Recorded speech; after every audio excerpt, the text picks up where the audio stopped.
হাতেই মালাটা আজকে গাঁথবো।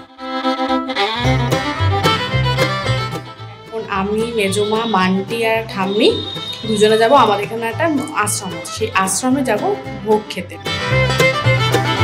4 গ্রাম আশ্রম থেকে রথ বেরোবে, সেই রথটাই আমরা দেখতে যাব।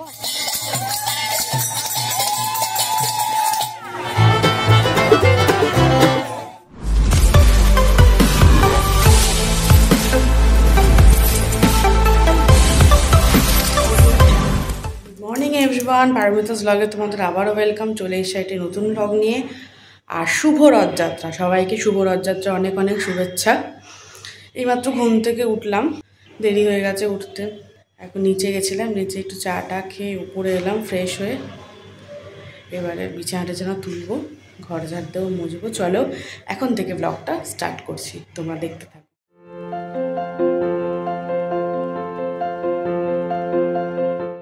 রথ, তাই বকুকে নিজের হাতে মালা গেঁথে পরাবো। এখন ঘুমোচ্ছে, এবার চানের জোগাড় করবো, পুজোর জোগাড় করবো, আর নিজের হাতে মালাটা আজকে গাঁথলাম গাছ থেকে ফুল তুলে। তোমরা কেমন আছে দেখ।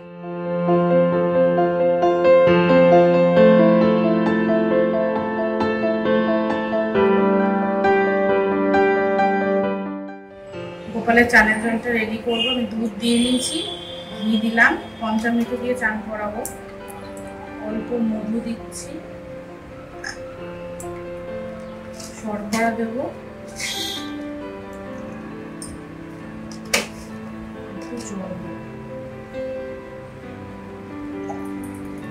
একটু তুলসী পাতা দিচ্ছি,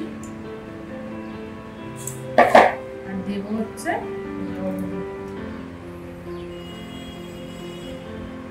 যে পাত্রে চান করাবো, গোপালকে যেখানে বসাবো সেখানে দিয়ে নেবো, তুলসী পাতা দেবো, কিছু ফুল দেবো।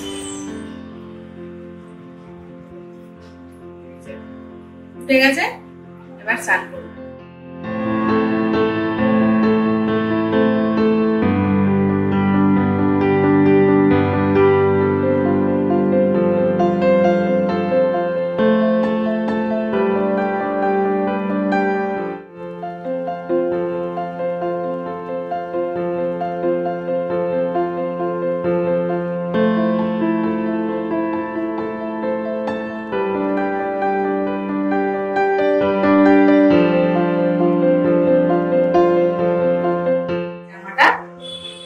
তার সাথে ম্যাচিং করে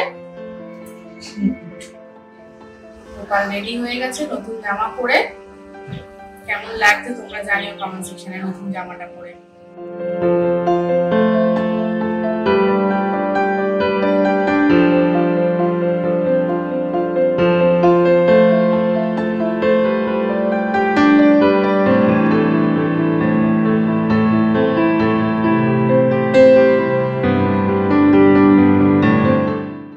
সাজানো হয়ে গেছে, কলা, চিনি, বাতাসা, মুরকি, মুসম্বি লেবু, এখানে কাজু কিশমিশ, এখানে গোপাল ভোগ, এটা হচ্ছে মিষ্টি দই, এবার আর গ্লাসে আছে দুধ।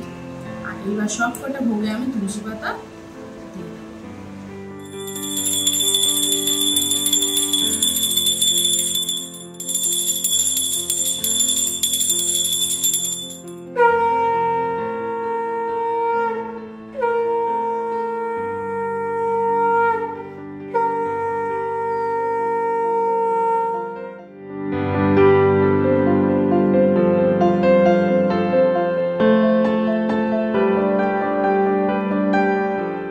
ঠান করে পুজো হয়ে গেছে। এখন আমি, মেজমা, মান্টি আর ঠাম্মি দুজনে যাব। আমাদের এখানে একটা আশ্রম আছে, সেই আশ্রমে যাব ভোগ খেতে। এই রথযাত্রা উপলক্ষে ওখানে প্রত্যেক বছরই ভোগ খাওয়ানো হয়। আমি এই দেখো রেডি হয়ে গেছি, এখন আমরা 4 জনে মিলে বেরোবো, ভোগ খেতে যাব। তোমাদেরকেও সেই ভোগ দর্শন করাবো। চলো তাহলে বেরিয়ে কথা হচ্ছে। আমরা এখন যাচ্ছি জগবন্ধু আশ্রমে ভোগ প্রসাদ খেতে। ওখানে প্রত্যেকবার রথে তোমাদেরকে বললামই ভোগ প্রসাদ খাওয়া, সেখানে যাচ্ছি।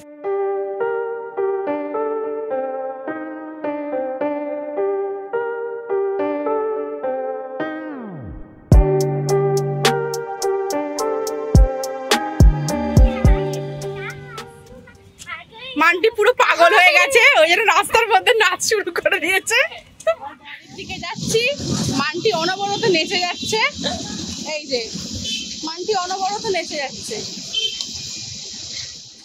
এই সবে ওখান থেকে খাওয়া দাওয়া করে এলাম। আমাদের এখানে একটা হ্রদ বেরোয়, চারিগ্রাম আশ্রম আছে বলে, দুটো আশ্রম, একটা জগবন্ধু আশ্রম যেখানে দুপুরবেলা খেতে গেছিলাম, আর একটা চারিগ্রাম আশ্রম। এখন চারিগ্রাম আশ্রম থেকে হ্রদ বেরোবে, সেই হ্রদটাই আমরা দেখতে যাব আর তোমাদের সাথেও শেয়ার করবো।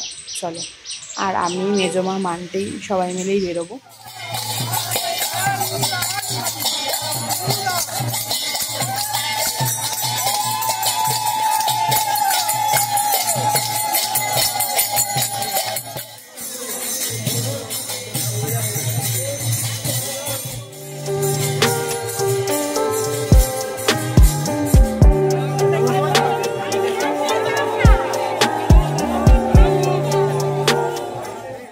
এতক্ষণ সেই আশ্রমেই ছিলাম। স্বামীজি এলেন, তারপর উনি রথের দড়ি দিয়ে টান দেওয়ার পর আমরা রথ নিয়ে অনেকটা আসার পর এখন বাড়িতে এসেছি। সেই 3টের সময় গেছিলাম, এখন বাজে 5টা 15। এতক্ষণ আমরা সেই আশ্রমেই ছিলাম, রথের ওখানে অনেক লোকজন এসেছিলো, হরিণ লুট হলো, সেই সব দেখে ঠেকে এইমাত্র বাড়ি এলাম। এখন একটু রেস্ট নেব, রেস্ট নিয়ে তারপর নিচে যাব, নিচের যে কতগুলো কাজ আছে সেগুলো করব। আর সন্ধ্যাবেলা একটু পাঁপড় ভাজা খেতে হবে। রথের দিন তো জানোই পাঁপড় ভাজাটা মাস্ট, চাই। তাই আজকেও খাবো, আমরাও খাবো পাঁপড়, তোমরাও অবশ্যই পাঁপড় ভাজা খাবে। আর কে কে কোন পাঁপড় ভাজা খেয়েছো আমাকে জানাবে। আমার তো সাবুর যে সাদা সাদা পাঁপড়টা, আমার ওটা দারুণ লাগে। তোমাদেরও কোন পাঁপড়টা ভালো লাগে আমাকে কমেন্ট সেকশনে জানাবে কিন্তু, কমেন্ট করে। তো চলো, আবার পরে দেখা হচ্ছে। আচ্ছা, এই যে আমার নাম করে আনলি, এটা কিন্তু প্রমাণ আছে, ঠিক আছে, রেকর্ড হয়েছে। হ্যাঁ, তাহলে কিন্তু ভাগে আমি 2টো পাঁপড় পাবো। সবে ডিনার করে ওপরে এলাম, এখন 11:30 বাজে। আজকে রথযাত্রাটা বেশ ভালোই কাটলো। 2টো আশ্রমে গেছিলাম, ওখানকার রথ দেখলাম, পাঁপড় ভাজা খেলাম, জিলিপি খেয়েছি, যেটা রথের সব থেকে মেমোরেবল জিনিস হচ্ছে সে ছোটোবেলা থেকে খেয়ে আসা পাঁপড় আর জিলিপি। জিলিপি এনেছিল ছোটো কাকা, দিয়ে গেছিলো, আর পাঁপড় এনেছিল তোমাদের দাদা। সুতরাং দুটোই খাওয়া হয়ে গেছে, ডিনারও হয়ে গেছে। এবার ডিনার করে ওপরে চলে এসেছি। আজকের ব্লগটা বেশি বড় করছি না। আর তোমরা আমাকে অবশ্যই জানিও তোমরা কি জিলিপি আর পাঁপড় ভাজা খেয়েছো, আমাকে কমেন্ট সেকশনে জানাবে। আর আজকের ব্লগটা বেশি বড় করছি না, এখানেই শেষ করে দিচ্ছি। যদি আমার ব্লগটা ভালো লেগে থাকে একটা লাইক আর একটা শেয়ার করে দিও। যারা এখনও সাবস্ক্রাইব করোনি ঝটপট গিয়ে আমার চ্যানেলটা সাবস্ক্রাইব করে দাও। চলো, আবার কাল কথা হচ্ছে। Tata, good night.